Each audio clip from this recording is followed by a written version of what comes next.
हम कोर्ट में पेश हुए और 49 केसेस थे, एक में बरियत हो गई, अब 48 रह गए हैं। और सवाल ये है, यहाँ पे आज उमर अयूब साहब की पेशी थी, आज़म सवाती साहब की पेशी थी, पीटीआई के कारकुनों की पेशी थी।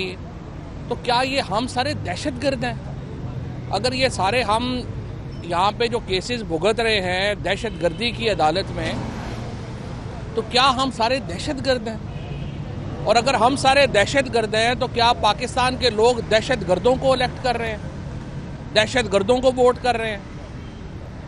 दूसरी तरफ हमारे तो दो अलमिया हैं। एक तरफ देखें, हमें हुकूमत ने जाली मुकदमों में फंसाया हुआ है। 48 केसों में हम रोज़ अदालतों में ही होते हैं। हमारा सारा महीने का सुबह का जो शेड्यूल है वो यही निकलता है कि आज हमने इस अदालत में जाना है, दूसरे में जाना है। और आज भी आपने देखा होगा कोई पीटीआई का लीडर जो है वो अपने कमरे से नहीं निकलता सुबह। वो कोई केपी हाउस में बैठा कॉफ़ी पी रहा है, कोई उधर पी रहा है। भाई तुम्हारी सारी जो कारकुन हैं, लोग हैं, वो आपकी अदालतों में धक्के खा रहे हैं। आप सारे जो हैं वो सारे सीएम हाउस केपी में बैठे हुए हैं या आप इधर बैठे हुए हैं।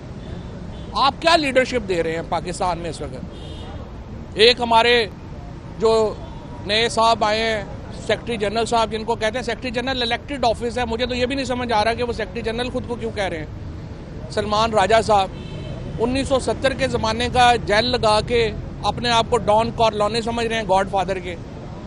बिल्कुल अहमकों की तरह रिएक्ट कर रहे हैं। भाई आपकी पूरी लीडरशिप के ऊपर केसेस हैं क्रिमिनल, बजाय इसके कि आप उन अदालतों में साथ पेश हों, वर्कर्स के साथ पेश हों।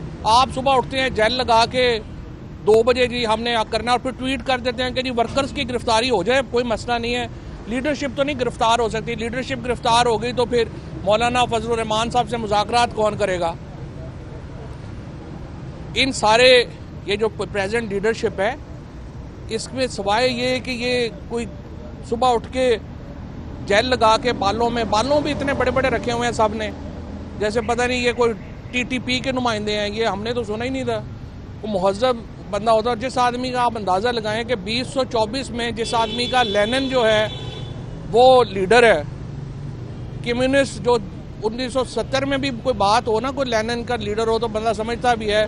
तो 2024 में जो आदमी लेनिन को अपना लीडर मानता है, उसकी कितनी अकल होगी, इससे आप अंदाज़ा लगा लें। पूरी पार्टी जो है उसको इन्होंने डिसहरे में डाल दिया है। रोज़ाना सुबह उठेंगे जेल शेल लगा के, कॉफ़ी शॉफ़ी पी के, और अपना कहेंगे ये आज सारे कारकुन निकल आए और जी 4 बजे फलानी जगह पहुंच जाएं। फिर 4 बजे कहेंगे नहीं जगह बदल लेते हैं, अब 6 बजे पहुंच जाएं। ये क्या, आप ये कोई मजाक है? लोग मर गए हैं, पर्चे हो के लोगों का बेड़ा गर्क हो गया। 1000 आदमी इस वक्त जो है वो जेल में था, जिसमें इमरान खान की बहनें शामिल हुई। आपका लाहौर में कोट लखपत जेल भर गई है, आपकी कैंप जेल भर गई है, पाकिस्तान की जेलें भरी हुई हैं तहरीक इंसाफ के लोगों से। और ये सारे बात जेल शेल लगा के उठ के कॉफ़ी शॉफ़ी पी के कह देते हैं जी फलानी जगह आ जाओ। ना कोई आपकी स्ट्रेटजी है, ना आपका कोई सर है, ना पैर है। और हम सारे लोगों को यहाँ धक्के में लगवाया हुआ है। पूरे पाकिस्तान में इस वक्त मेरा पूरा ख़ानदान ECL के ऊपर है।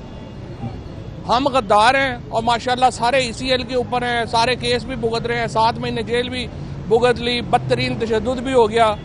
और ये लोग सारे जो हैं वो उनकी अयाशी लगी हुई है।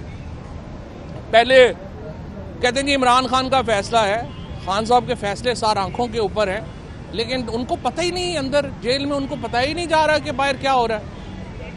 वो कहते हैं ना, पहले मैं सोच रहा था वो कि गुलशन की बर्बादी को एक ही बुज़दार काफ़ी था, हर शाख पे बुज़दार बैठा है, अंजाम गुलिस्तां क्या होगा। मैं तो ये सोच रहा हूँ जलसे करने हैं जी। वो एक कह रहे हैं कराची कर लेते हैं, एक पेशावर कर लें, कोयटा कर लें। तो मैंने कहा आप एक जबूती कर लें, एक कोई कीनिया में कर लें, अगर इतने महफूज ही करने हैं तो। 450 दिन हो गए हैं इमरान खान को जेल में, कोई स्ट्रेटजी नहीं है इमरान खान को जेल से बाहर में लाने की। हमारा लीडर इमरान खान है, हम तो नहीं जानते बाकी किसी को। इमरान खान कह दे हमें शट अप कह दे, हम चुप हो जाएंगे, लेकिन उसकी रिहाई की बात तो कोई करे ना। उसके लिए कोई स्ट्रेटजी है ना, कोई सियासी हिकमत अमली है। बस फलाने को भी नोटिस दे दो, फलाने को भी। 4 दिन पहले सारे बता रहे थे कि जनाब इनके ऊपर जुल्म हुआ, MNAs के ऊपर इनके बच्चे उठाए गए, और हुआ भी। सारी क्वेश्चन छोड़ के उनको नोटिस दी जा रहे हैं, आपको निकाल देंगे हम। आप एक बात पे रहें, या इन्होंने पैसे लिए हैं या इनके ऊपर जुल्म हुआ है, समझ ही नहीं है। बच्चों जैसी जो है खिलंडरे लोगों के हाथ में पार्टी है। मेरी तो ये गुजारिश है, और ये रोज़ ऊपर से ये कह देते हैं आके, जो सेक्रेटरी इन्फॉर्मेशन साहब वो भी बैठे हुए हैं वहाँ पे KP CM हाउस में, वर्क फ्रॉम होम कर रहे हैं। वो फरमाते हैं कि जी वो बुशरा बीबी को सियासत में नहीं आ सकती जी, अलीमा खान सियासत में नहीं आ सकती। भाई और कौन आएगा? जिनका खामन मेरे खुद अपने साथ जो हुआ 7 महीने, पार्टी कितनी निकली है, सिर्फ खानदान ही खड़ा हुआ ना। आखिर में खानदान नहीं खड़ा होना होता है। 100% बुशरा बीबी और अलीमा खान से मैं अपील करता हूँ, आप बिल्कुल जो है वो सियासत में भी आएँ, वो आप इस पार्टी को क़यादत भी दें, और आके इमरान खान को बाहर निकालने की हिकमत अमली बनाएं। ये इन खिलंडरों के हाथ में ना पार्टी छोड़ दें, इनसे कुछ नहीं होना, और नहीं हुआ। 450 दिन से इमरान खान अंदर है और पाकिस्तान डूब रहा है। इमरान खान को जब अंदर है, पाकिस्तान की सियासत में ठहराव नहीं है, तो नुकसान किसको रहा है? पाकिस्तान को हो रहा है। पाकिस्तान को समझ ही नहीं आ रही कि हमने करना क्या है। IMF का इन्होंने पहले ये अपनी 26वीं तरमीम लेके आए हैं, इन्होंने कहा 26वीं तरमीम से बड़ा जनाब हम हैंडल कर देंगे। अब कल से नून लीग और पीपल्स पार्टी ने रोना मचाया हुआ है कि जी वो जज इस्तीफा क्यों नहीं दे रहे। भाई क्यों दें इस्तीफा? सीनियर मोस्ट जजेस हैं, उन्होंने अपना किरदार रखना है, वो क्यों आपके कहने के ऊपर इस्तीफा दें? और सुप्रीम कोर्ट खड़ी होगी। ये भी नून लीग की, पीपल्स पार्टी की इनकी गलत फहमी है कि 26वीं आईनी तीर मार दिया है। ये जुडिशरी वापस खड़ी होगी, और ये मुमकिन ही नहीं है। आप जुडिशरी का गला काट रहे हैं और आप क्या समझ रहे हैं आगे से रेजिस्टेंस नहीं होगी? आगे से रेजिस्टेंस होगी, और ये आपको नज़र आ जाएगा इंशाअल्लाह ताला। मेरे ख्याल में ये जो 27वीं आईनी तरमीम लाने की अब बातें हो रही हैं, ये घबराहट की बातें हैं। 26वीं आईनी तरमीम से आप समझते हैं कि आप ये जजों को डराने पे आ गए हैं कि जी अगर आप 26वीं पे नहीं मानेंगे ना तो हम आपका और गला दबा देंगे, हम आपकी 27वीं आईनी तरमीम ले आएंगे। ये आईनी तरमीम है या कोई अपना चूरन का डब्बा है? हर रोज़ जनाब एक नया चूरन, आज 26वीं आईनी तरमीम कर लो, आज 27वीं कर लो, तो फिर आप इकट्ठा ही यहाँ पे कोई और काम कर लें। इस तरह मुल्क नहीं चल सकता। मुल्क में लोगों की तबाही हो गई है। वर्किंग क्लास जो है, सैलरीड क्लास जो है, उसकी कमर टूट गई है। हमारे तेल बिजली के पैसे देना मुश्किल हो गया है। महीने की बिजली देना, रोज़ हमें बताते हैं स्टॉक मार्केट आज 87,000 के ऊपर चली गई। वो भाई सीधी बताओ कि 2017 में भी $40 बिलियन के ऊपर थी, आज भी $40 बिलियन की टोटल उसकी वैलिड है। क्या बढ़ गई है? ऐसे झूठ के ऊपर मुल्क नहीं चलता।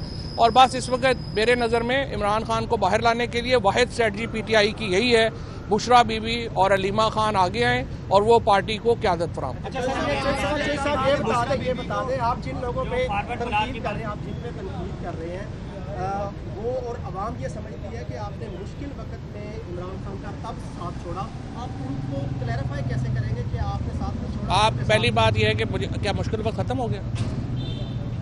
मुश्किल वक्त तो आया ही हम पे है। जिन पे मुश्किल वक्त नहीं आया उन पे तो आया ही नहीं है। हम पे मुश्किल वक्त है, वो अभी भी जारी है। मैं ECL पे हूँ, मेरे भाई ECL के ऊपर हैं, 48 केसेस हम भुगत रहे हैं, पता नहीं कब हम दोबारा जेल चले जाएं। मुश्किल वक्त तो हम पे ही था और हम ही उससे गुजर रहे हैं। ये जो कोई बंदे जो कहते हैं ना कि जी मुश्किल वक्त में, तो मुश्किल वक्त उनके ऊपर तो आया ही नहीं। शोएब शाहीन पे कौन सा मुश्किल वक्त आया, या सलमान अकरम राजा पे कौन सा मुश्किल वक्त आया है? रऊफ हसन के ऊपर 7 दिन मुश्किल वक्त आया है। बाकी किसके ऊपर मुश्किल वक्त आया है? वो तो सारे अभी KP जेल में, KP के CM हाउस में बैठे कॉफ़ियाँ पी रहे हैं। तो ये ऐसे बकवास है, ये लोगों को ऐसे अहमकाना। और मुश्किल वक्त इन वर्कर्स के ऊपर है जो सारे बेचारे 18। एजाज चौधरी के ऊपर मुश्किल वक्त है। मुझे आप बताएं, एजाज चौधरी साहब जेल में हैं, कभी कोई मिलने भी गया है उनसे कि ये आप बताइए 26वीं आईनी तरमीम के ऊपर आपकी क्या ओपिनियन है? महमूद और रशीद से मिलने भी गए हैं कोई? यास्मीन राशिद से मिलने भी गए हैं? उमर चीमा, अपना ये शाह महमूद कुरैशी, इनकी ओपिनियन कोई मैटर नहीं करती पार्टी में। ये लोग जो हैं, मेरी गुजारिश यही है, आरफ अलवी साहब है, असद कैसर साहब है, आप मेहरबानी करें पार्टी पे। इमरान खान तो जेल में, उनको जो ये बताएंगे जाके उसके मुताबिक फैसले करेंगे, और ये गलत इन्फॉर्मेशन दे रहे हैं। आप मेहरबानी करें, आप आगे आएँ, बुशरा बीबी और अलीमा खान को साथ लें और आप लीडरशिप दें। आप लोग घरों में बैठ गए हैं जाके। अच्छा ये बताइएगा कि बुशरा बीबी को पंजाब में नहीं आना चाहिए था, क्योंकि पंजाब में तो वैसे ही अफगान है, तो वो केपी में चली गई है, तो पंजाब क्या फर्क पड़ता है, क्या फर्क पड़ता है? लीड तो कहीं से भी हो सकता है, जब वो फैसला तो करें ना। ये रोज आके कह देते हैं जी वो सियासत में नहीं आएंगी जी, उनको आना नहीं चाहिए। क्यों नहीं आना चाहिए? 450 दिन उनके खामद हो गया, इमरान खान जेल में है, तो बुशरा बीबी नहीं लड़ेंगी तो कौन लड़ेगा? फॉरवर्ड ब्लॉक की क्या हैसियत है यार? ये जो सारे लोग इमरान खान के नाम के ऊपर इकोनॉमी इन्होंने बनाई हुई है, फॉरवर्ड ब्लॉक की क्या हैसियत है? कोई हैसियत? सिंपल सा सवाल है, क्या पीटीआई की लीडरशिप पर तनकीद इसलिए कर रहे हैं कि आप दोबारा रेलिवेंट हो सकते? मैं हूँ ही रेलिवेंट, मेरे से ज्यादा रेलिवेंट कौन है? मैं रेलिवेंट कब हुआ हूँ? मैं तो सबसे ज्यादा, मुझे क्या प्रॉब्लम है यार? टीवी पे आना मेरे लिए कोई प्रॉब्लम है? इस पे आना क्या प्रॉब्लम है? मैं, मेरे से ज्यादा रेलिवेंट कौन है? और ये तनकीद भी होती रहती है, तारीफ भी होती रहती है। मैं अपने व्यूज नहीं बदलता, मेरे एक्सट्रीमिस्ट पे व्यूज वही हैं, मेरे पार्टी के ऊपर व्यूज वही हैं मेरे। मैं इससे पे नहीं आता कि फलाने ने तनकीद कर दिया, फलाने ने नहीं जो पीटीआई की सीनियर लीडरशिप है वो बार-बार आपने तरले में सीनियर कौन सी है? वो जो दो चार जो बैठे हुए हैं वो कहते तरले करते हैं आपके, जो ऐसा बात बोला रखें, हम मजलूम हैं, जालिम पर बात करें, आप हमें तनकीद का निशाना बनाते जा रहे हैं। ओहो, तो जालिम के तो हम जुल्म सह रहे हैं ना, जालिम पे क्या बात करें? जुल्म ही हम पे हो रहे हैं, हम ही सब सह रहे हैं। और वो जो जुल्म कर रहे हैं उन पे बात करें आप। हो तो उनके ऊपर रोज हम ही बात करते हैं, हम क्यों 7 महीने जेल में रहे हैं? जुल्म पे बात करने में जेल में रहे हैं ना। बहरहाल इशू ये है कि देखें, हमें लीडरशिप की ज़रूरत है, और मेरे ख्याल में इस वक्त जिस तरह मैंने कहा, डॉक्टर आरिफ अलवी, असद कैसर, बुशरा बीबी, अलीमा खान, ये आगे बढ़े और पार्टी को लीडरशिप दें और इन खिलंडरों से हमारी